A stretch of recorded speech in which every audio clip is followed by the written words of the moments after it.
السلام علیکم ناظرین، حد ڈرامے کی آنے والی اقساط میں شانزے کی ازدواجی زندگی کا اصل امتحان شروع ہونے والا ہے۔ بظاہر تو فیروز اور شانزے کی شادی بہت اچھے سے ہو چکی ہے، لیکن ایسا لگتا ہے کہ اصل مشکلات اب ان کا انتظار کر رہی ہیں۔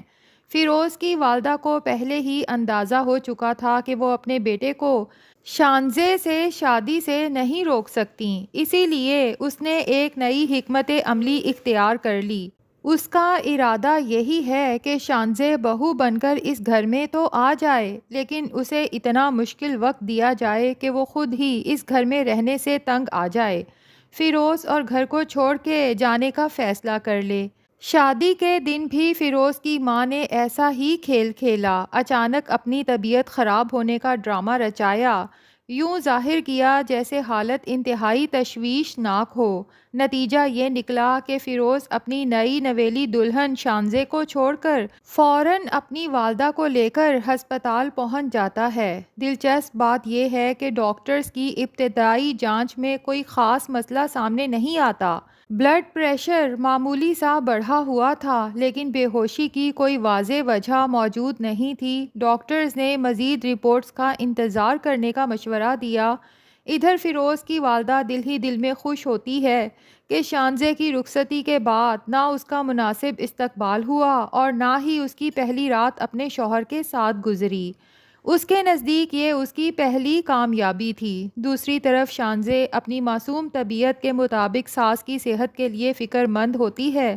وہ دل سے دعا کر رہی ہے کہ فیروز کی ماں کی طبیعت جلد بہتر ہو جائے۔ اسے ابھی تک اندازہ ہی نہیں کہ اس کے ساتھ اصل میں کیا کھیل کھیلا جا رہا ہے۔ جب شانزے پریشانی کے عالم میں فریال کو فون کرتی ہے اور ساری صورتحال بتاتی ہے تو فریال فوراً معاملہ سمجھ جاتی ہے۔ اسے محسوس ہو جاتا ہے کہ یہ بیماری سے زیادہ ایک سوچا سمجھا منصوبہ ہے۔ فریال جب یہ بات شہرام کے ساتھ شیئر کرتی ہے تو شہرام بھی پریشان ہو جاتا ہے۔ اسے اپنی بہن کی سادگی کا بخوبی علم ہے۔ وہ جانتا ہے کہ اگر حالات ایسے ہی رہے تو شانزے کے لیے اس ماحول کا سامنا کرنا آسان نہیں ہوگا۔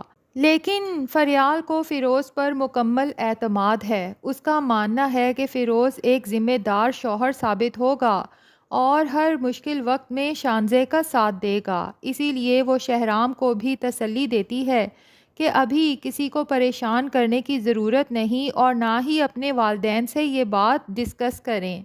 فریال کی دلیل بھی کافی مضبوط ہے۔ اگر ہر مسئلے پر فوراً رشتہ توڑنے کی بات کی جائے تو پھر شانزے کو دوبارہ اسی اذیت سے گزرنا پڑے گا جس کا سامنا وہ پہلے راحیل کے ساتھ رشتہ ٹوٹنے کے بعد کر چکی ہے۔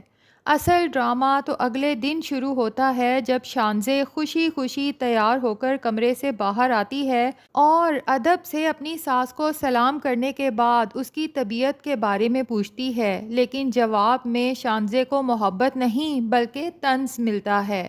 فیروز کی والدہ نہ صرف شانزے کو طعنے دیتی ہیں بلکہ یہ اعتراف بھی کرتی ہیں کہ گزشتہ رات کی بیماری محض ایک بہانہ تھی، اور صاف کہتی ہیں کہ وہ شانزے اور فریال کی کوئی چال کامیاب نہیں ہونے دیں گی جو یہ دونوں مل کے ان سے ان کا اکلوتا بیٹا فیروز چھین لینا چاہتی ہیں۔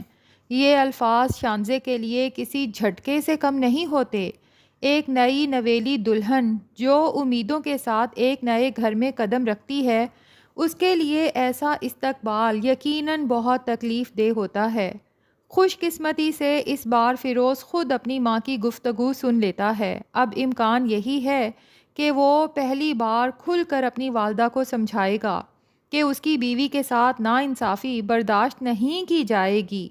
اگر واقعی فیروز ایسا کرتا ہے تو شانزے کے لیے یہ ایک بہت بڑی سپورٹ ہوگی، کیونکہ شانزے کی شخصیت ایسی نہیں کہ وہ ہر بات جا کر شوہر سے شکایت کرے۔ یہاں پر فیروز کو چاہیے کہ اپنی ماں سے صاف کہہ دے کہ اگر تو آپ شانزے کے ساتھ بنا کر رکھیں گی تو آپ کا بیٹا کہیں نہیں جا رہا، ہمیشہ آپ کے ساتھ رہے گا، لیکن اس گھر میں میری بیوی کے ساتھ کوئی ظلم یا زیادتی ہوگی تو پھر میں اپنی بیوی کا ہی ساتھ دوں گا، اسے لوں گا اور آپ کا یہ گھر چھوڑ کر ہمیشہ کے لیے چلا جاؤں گا۔ ادھر زینیا کی سازشیں ہیں جو ختم ہونے کا نام ہی نہیں لے رہیں، کیونکہ رخسانہ کو فریال اور اس کے گھر والے جب گھر سے نکال دیتے ہیں تو زینیہ رخسانہ سے کہتی ہے کہ کچھ بھی کرو، جا کے ان سب کے پاؤں پکڑو، لیکن تم نے اس گھر میں واپس نوکری حاصل کرنی ہے، کیونکہ جب تک فریال اور اس کا بچہ ختم نہیں ہو جاتا تم اس گھر سے کام نہیں چھوڑ سکتی۔ زینیہ سمجھتی ہے کہ رخسانہ اگر کسی طرح فریال کے پاؤں پکڑ لے تو فریال بہت نرم دل ہے، رخسانہ کو دوبارہ کام پر رکھ لے گی،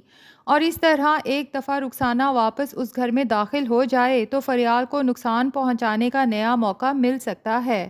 ملازمہ واپس جا کر سب سے معافی مانگتی ہے اور خاص طور پر فریال سے درخواست کرتی ہے کہ وہ بہت غریب گھر سے تعلق رکھتی ہے، اگر اسے ملازمت سے نکال دیا گیا تو پتہ نہیں وہ اپنے گھر کا گزر بسر کیسے کرے گی، اور چونکہ فریال نرم دل ہے اس لیے امکان یہی ہے کہ شاید وہ رخسانہ کو ایک اور موقع دے دے، لیکن حقیقت یہ ہے کہ جس شخص کی نیت ایک بار ثابت ہو چکی ہو اس پر دوبارہ بھروسہ کرنا ہمیشہ خطرناک ثابت ہوتا ہے۔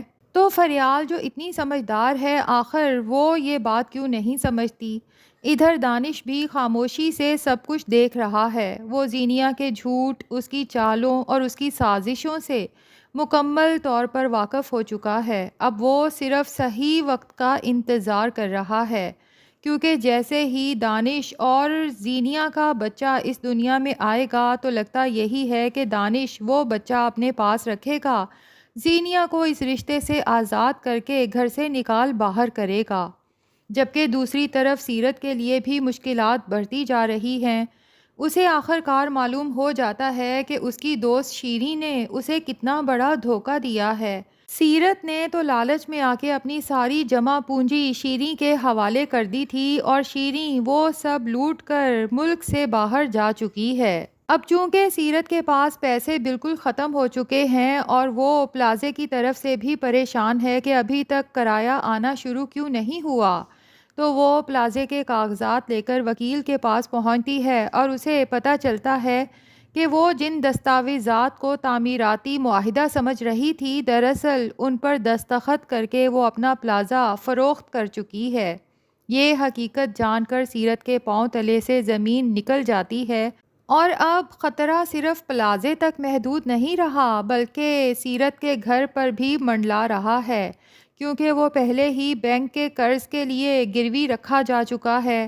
ادھر دانش کو اب یقین ہو چکا ہے کہ شہرام اپنی نئی زندگی میں خوش ہے اور زینیہ اس کے لیے ماضی کا قصہ بن چکی ہے۔ یہی وجہ ہے کہ زینیہ کی ساری کوششیں ناکام ہوتی دکھائی دے رہی ہیں۔